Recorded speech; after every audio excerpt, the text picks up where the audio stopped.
guys, welcome back to Tara Makes It Up. I hope you've had a really good week. This week I'm going to do the makeup look I was wearing in my July favourites, which if you haven't seen, I'll link below. It mainly consisted of a really nice Burberry eyeshadow in Damson, which I'm going to show you how to do the look. I've already done my base. For my base I've used a bit of the Guerlain Lingerie de Peau BB Beauty Booster, which I really like actually for like a daytime base when I need sort of like medium coverage. Even though it's a BB, I find the coverage on this quite good. Doesn't come in that many shades, but this one in light really suits my skin tone. So I'm just going to get started. I'm going to do eyes first because obviously there might be fall down. So I'm going to take some NARS Pro Prime, the eye primer, and just put that over my lids first, because I find with like an intense colour eyeshadow, even if it's really pigmented, sometimes the lid just needs a little bit of extra help. So I'm going to take that all over my eyelid first. So the first thing I went in with was this eyeshadow by Burberry, which is one of their, I think they call them the cream, eye colour cream shadows. And it's such a beautiful kind of pinky purple, and this is one of those colours I think a lot of people are afraid of because they think it's going to make them look like they've got a black eye. But I think when your blending's really neat and nice, this colour, if you have any green in your eyes, it just really makes them pop, which is what a lot of you guys were saying in the comments.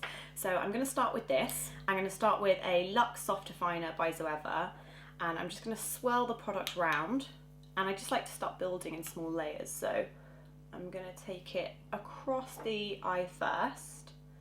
And what's nice about these, you can use your fingers. They're quite easy to use, the Burberry cream shadows. I find that the pigment builds really nicely, and they do have like a dry finish, so you can go back in, you can layer, you can actually make the intensity as strong as you like with these. And I'm taking it towards my crease, but just trying to get like an even layer of pigment first over the eye.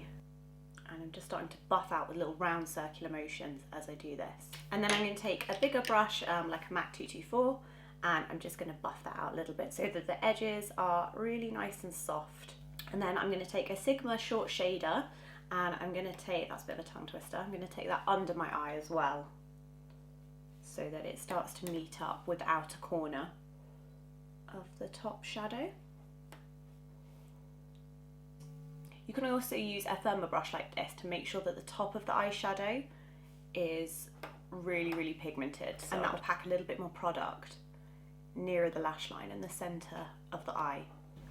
And I'm taking that underneath to blend as well, just a little bit. So as you can see, it's got a really nice kind of jewel tone. I think that's what's so pretty about this Burberry shade. The next thing I'm going to do is add brows, and I noticed a lot of you were saying that you weren't sure about the really fine brow. Some of you were liking it.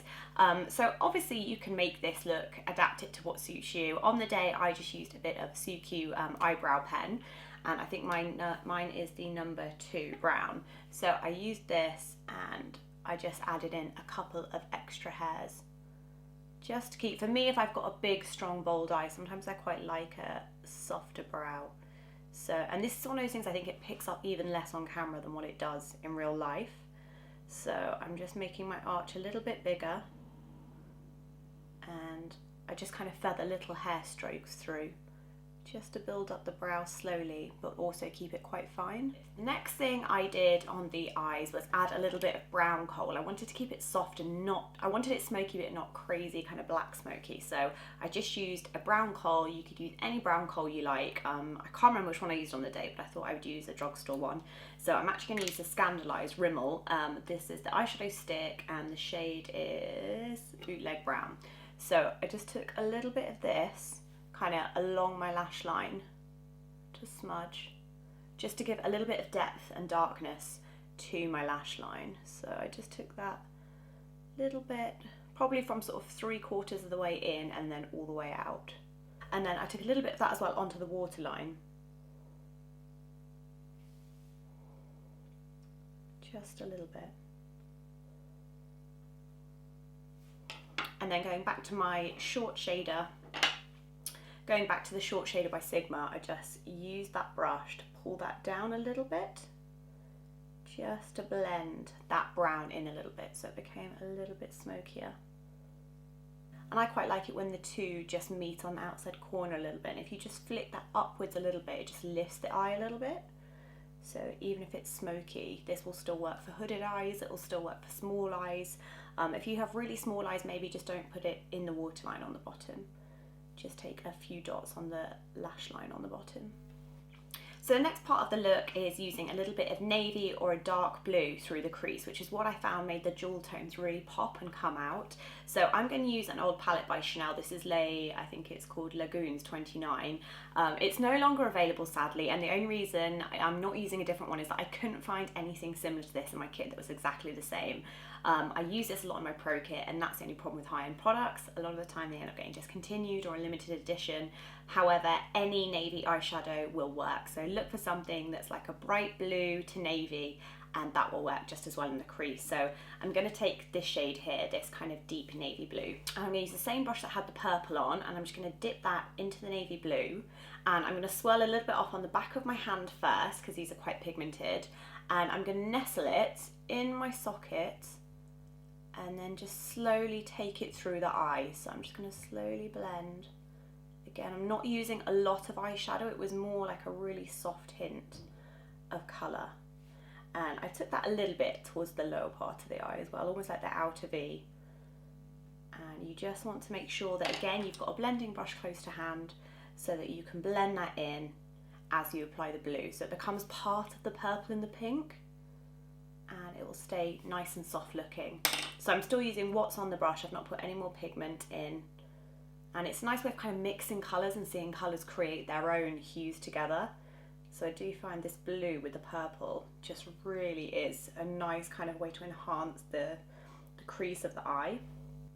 And again, just keep blending as you go along. Again, I've been trying out products on the day, and the one that I was wearing was the Extra Lengthening Black Mascara Showgirl, which is the Barry M one. So I put that top and bottom. And this has quite a neat comb actually, so it's really good for getting length into the lashes. So I just did quite a few coats of this, top and bottom of my lashes. So that's with lashes, so the look's starting to come alive now. I'm going to do my next favourite bit, which is concealer. And a new one I've been trying at the minute is Amazing Cosmetics Amazing Concealer. I'm using the shade Light Beige. A little of this will go a very long way. It's very heavily pigmented, so don't be put off by the very tiny tube. I'm going to use my fingers and a Real Techniques setting brush. So I like to take my finger first with this. That already is too much. So a tiny dot on my finger, and I like to press it kind of under the eye where I'm going to pop it, and then start to blend. I kind of use a mix really with this, a brush and my finger, because I find it's quite it's a little bit thicker, this formula. So I'm going to use a tiny bit of that around my nose as well. So just using it takes down redness really well as well. And with the concealer, what's left on your finger, you can always take a little bit on the inside part of the eye. So if you feel like purples or pinks make you get that fear of it looking like a black eye. As long as it's tidy underneath and bright, it will look really beautiful, and you'll get those nice jewel tones. So I'm just using with what's left on my finger just to make sure that area stays nice and bright, and just use a nice patting motion as well with your finger to make sure it looks really clean. So I'm just using a bit of Laura Mercier Secret brightening powder under my eyes just to set that concealer. So there's no movement at all, a little bit through my chin. And I like a little bit of that around the nose as well, because it's brightening as the name would suggest. So next thing I'm going to do is use Charlotte Tilbury. This is the Cheek to Chic Love Glow blusher, which has like a bright colour in the middle, and you swish it around, and then the eyedrops you pop in the centre of the cheeks. So I'm going to take, which one am I going to take? I think I'm going to take this Mikasa brush, an F110, which I've been enjoying. So I'm going to do a little swish round and then pop. And I think pinks are quite nice to complement kind of lavenders or violets. So I'm just hitting that on the apples of my cheeks, and I'm taking it a little bit through my hairline as well. Again, you could use bronzer, would look really nice as well. So I think so that it doesn't look really washed out, it's nice to have a bit of colour on the skin. And it adds a lot of warmth to the skin as well, which is really nice. And then, as I mentioned in my July favourites video, I finished with two of the Kate Moss for Rimmel, the nude lipsticks, the lasting finish. And I mixed shade 43 and 40. So one's a bit more beigey and one's a little bit lighter. So I'm actually going to do number 43 first, which is like a nice beige tone. And I've got a little lip balm on underneath as well. I'm just going to dot that on. They're quite pigmented, these lipsticks actually. And then I'm going over with 40. Just to make it a little bit more nude. And I'm just going to go over my finger as well, just to blot. So that is the finished look, guys. I really hope you enjoyed that tutorial. I hope it's answered all the questions for those of you that were requesting the video. Again, you can make it lighter or darker depending on your preferences, and you can make it more wearable if you want to. So I hope you enjoyed that. Leave your request below, and makeup questions, get me on Twitter at HarryMakesItUp, and I'll see you soon for more videos. Thanks very much, guys. Bye.